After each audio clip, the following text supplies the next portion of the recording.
Welcome back to Stu Structures. We're here for week 2 of the Riverside stores, so stay tuned.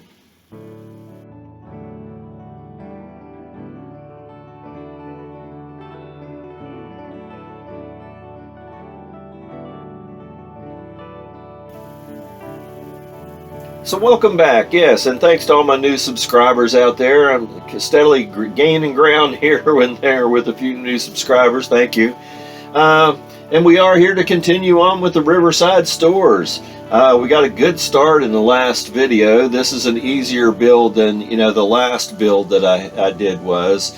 I like working with wood. It's easier to cut. When you paint it and put it together, it has more of a kind of an older look to it than plastic and steel and metal, that kind of thing. I just like the looks of wood structures. They even without weathering, they look a little older.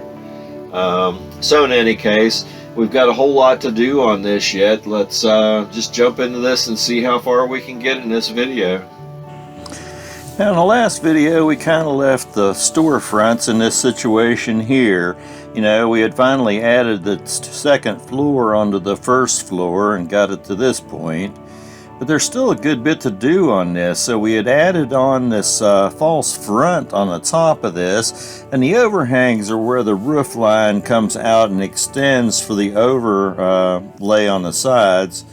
So we need to do that other false front on that second story of the left-hand building. So, I used some of the same corbels, but I cut them down because these are a lot shorter than they were on the other building.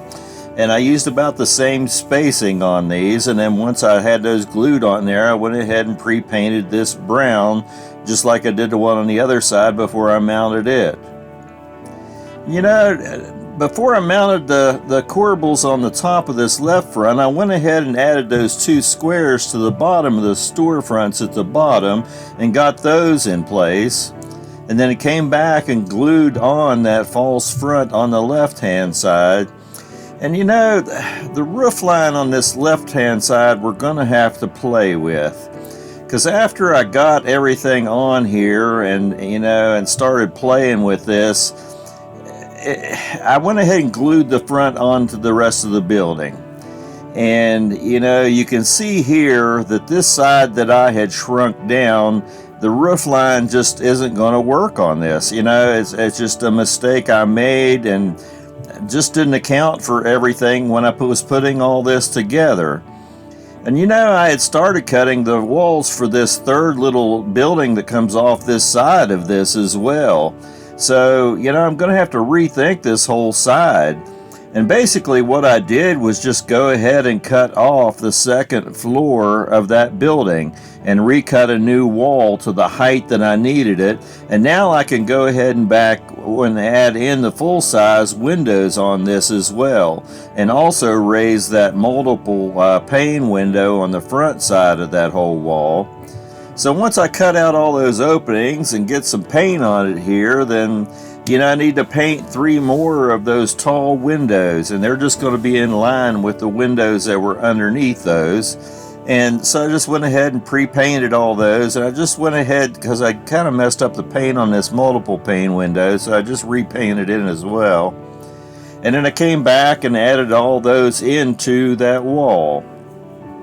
So once this wall is to this point in time, I can glue this back on the top of that other wall. And I'm also going to have to add in some spackling here to get this all to, even out where my glue joints were, so you don't really see that. So I just come through across that whole joint and add some of that spackling compound in here. And then once I bring a sand stick in here and sand this down and put some paint on it, you really don't notice where this whole section was cut out and put on. Now on the back wall, where this meets in the back corner, you can see here that I'm also going to have to add in this added piece above where you can see where the paint ended and a new piece begins on this. And this seam back here really won't show that much, so I'm not going to worry about that.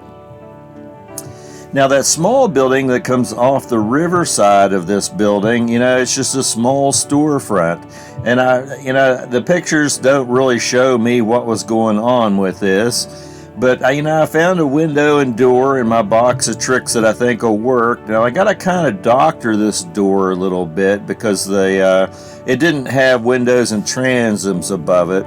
So once I go ahead and cut all that down and place it on the wood, then I can go ahead and pre-paint the window and door and cut the openings and go ahead and mount that in place.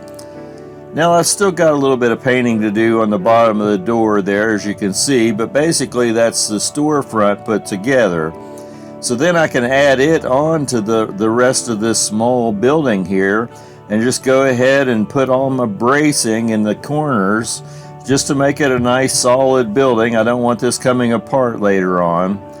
And I also add 2 braces to these exposed wall ends because this will make this much easier to glue on the rest of the existing building. And I do leave it a little below the roof line so I can add, pieces across the top to support the roof on the walls as well. But once all that's glued into place, then I can go ahead and glue that structure onto this building. And that's, basically the whole footprint of the building all together. So before I go a whole lot into this any further, I'm just going to go ahead and add all the windows into all these because I don't want to start going a whole lot further and make it harder on myself to get in and put the glass behind these windows. So I just lay it on one side at a time and I come back and start gluing all these panes behind all the windows. And while that's setting up, I go do something else and come back and flip the building over and we'll glue the other side then. And then, both of the 2 ends as well. And I just let this set up for a few hours so that, once I flip it over, the windows don't want to move due to gravity and my stupidity. So I just let this set like this for a few hours on either end as well as the sides and let all the windows set up. So now we have glass in everything except for the storefronts. Now these false fronts on the top get some trim that wrap around the outside of these. So I'm just coming back here and measuring how wide I want to make this trim that'll come over the corbels a little bit and set over the back edge a little bit. And once I have that measurement, I just go ahead and cut some long strips that I have to work from. And then I measure the 2 sides on that right-hand side building, and I got this height that will come up flush with the top of that. So I cut 2 side pieces, and I'm just going to go ahead and put brown paint on all these. And I really wouldn't have to pre-paint these because even though they're in place, they won't mate up to a whole lot of painted areas. I just did this to make it a little easier. And then I come through and I'm going to glue these sides on that front corbel on the right-hand building to begin with. And then once those are dried and in place, I'm going to go ahead and glue this whole top edge onto that. And basically that's everything on the right edge except for the back side where the roof meets it. And then I can move on to the next one. And basically, it's just, continuing on with that left-hand side after I've got this all glued into place. So then I just put the sides and that top piece on that left-hand false front in the other building and glue it all into place just the same as I did the other one. Now to support the roof on this, I'm going to go ahead and I just went through my junk box, and these are all just scraps of various size square stock and wide balsa wood and basswood left over from jobs. I like using scrap material as much as I can and using it up. I save all my scraps. And I'm just coming back with some clothespins here, and I'm just gluing this around the top edge of all the walls to give me something a little more to support the roof system at this point. So there you have the second segment of building the Riverside stores.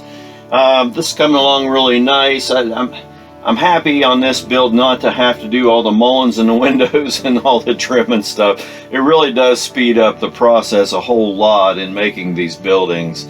So, you know, thank God for Tichy and San Juan and the people that produce windows for these structures. These are all from Tichy, but I do use San Juan as well. But anyway, it is coming along, and after correcting some of my mistakes, I'm getting on better of a roll. I don't like doing things twice, but sometimes when you're scratch building, you know, without blueprints or something to work from to get exact measurements, things happen. I mean, you know, I'm not a brainiac. I mean, I'm not stupid by any means, but you know, there's just things that come up that I didn't account for ahead of time when I was planning out how to build certain things. You know, like raising the wall on that one side and changing the roof line a little. And I'm still not sure that the roof line's going to work out on top. I think it is, but you know, once I get into building that with the overhangs and the false fronts and stuff, I got to make sure all that's going to meet up the way it's supposed to. So I may end up changing a little something else down the road here. We'll see in the next segment. But anyway, thank you for coming back and sharing this time with me. I do appreciate it. And, you know, scratch build something. You know, just find some materials and scratch build something. Even if it's paper structures, you can turn those into 3D as well. You know, maybe one of these days I'll get into some paper structures and cardboard and that type of thing. I like them more as background structures. You know, they're okay as a foreground structure, but they do lack some of the 3D type looking dimensions in them. You can add a lot of that to the paper structures, but you know, to me, I like using them more in the background. That's just my personal way I use things.